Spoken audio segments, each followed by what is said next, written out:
ঘরে বসবাস ভাবনা আর কত মাস। হাওড়ার বেলগাছিয়ার ভাগাড়ের বাসিন্দাদের মনে এখন এটা প্রশ্ন। ক্ষতিগ্রস্তদের জন্য অস্থায়ী বিকল্প ব্যবস্থা করা হয়েছে। আপাতত তাদের থাকার জন্য কন্টেনারের ব্যবস্থা করা হয়েছে। মন্ত্রী যা এসছে শুধু সান্ত্বনা দিয়ে চলে যাচ্ছে। এসছে সবার ওই তিরপাল দিচ্ছে, ৫,০০০ টাকা দিচ্ছে, আমি ১ টাকাও পাইনি। কে বাচ্চাকে একটা বিস্কুট কিনে কিনে খাওয়াই। পূর্ণিমার চাঁদ যেন ঝলসানো রুটি। হাওড়ার বেলগাছিয়ার ভাগাড়ের বাসিন্দাদের এখন নিজেদের ঘরের জানলা দিয়ে পূর্ণিমার চাঁদ দেখার উপায় নেই। বাড়িতে ফাটল, ঘরের বাইরে দিন কাটছে বেশ কয়েকটি পরিবারের।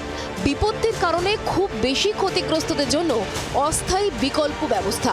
আপাতত তাদের থাকার জন্য কন্টেনারের ব্যবস্থা করা হয়েছে।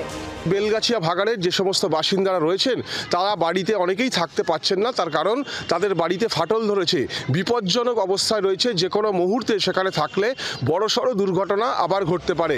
ইতিমধ্যেই হাওড়ার বেলগাছিয়ায় গিয়ে ভাগাড় সরানো ও দ্রুত পুনর্বাসনের আশ্বাস দিয়েছেন পুরমন্ত্রী ফেরহাদ হাকিম। ভাগাড় এই ১২-১৩ বছরে হয়নি। মুখ্যমন্ত্রী বলেছেন যে গরিব মানুষকে দেখতে আমরা ওখানে কাছাকাছি জায়গা দেখে বাংলার বাড়ি করার প্রকল্প। কেমন এই কন্টেনার?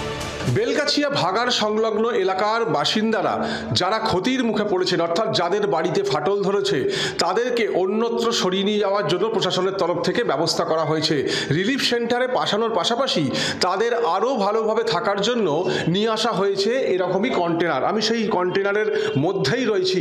এখানে 4টি জানলা করা হবে, 2টি দরজা বসানো হবে, পাশাপাশি প্রচণ্ড গরম এখন, যে কারণে পাখা লাগানো হবে, আলো লাগানো হবে। অর্থাৎ সেখানকার বাসিন্দারা যাতে খুব ভালোভাবে থাকতে পারেন তার জন্য প্রশাসনের তরফ থেকে এই ব্যবস্থা করা হয়েছে।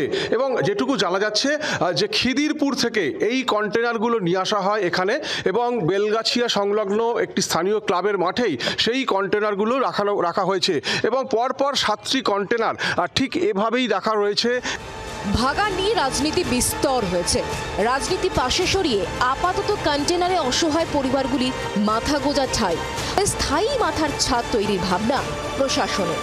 দেবব্রত ঘোষের রিপোর্ট, জি24 ঘন্টা। বাংলার আওয়াজ, বাঙালির আবেগ, জি24 ঘন্টা।